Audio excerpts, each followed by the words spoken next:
बापू काय सांगा विधानसभेनंतर प्रथमच घवघवीत यश मिळालंय त्याबद्दल काय सांगा? खरं हा जनतेने दिलेला कौल आहे. मी नम्रतापूर्वक जनतेला खूप खूप धन्यवाद देतो. त्यांना नतमस्तक होऊन मी त्या ठिकाणी त्यांचे आशीर्वाद रूपाने हे सगळे उमेदवार खऱ्या अर्थानं निवडून आले आणि बॅलेट पेपरचा विजय खऱ्या अर्थानं बॅलेट पेपरवरती मतदान झालं आणि हा म्हणून मोठा विजय या ठिकाणी घसघशीत विजय.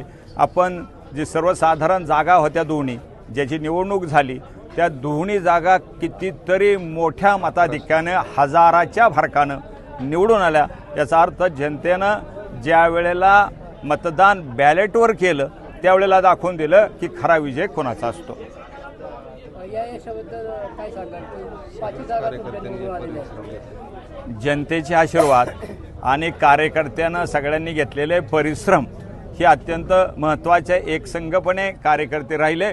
समोरनं आपण पाहिलं तर पैशाचा मारा खूप झाला.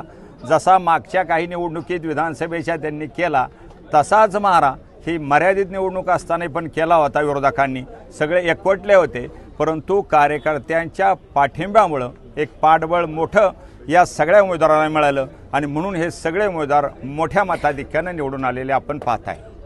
धन्यवाद.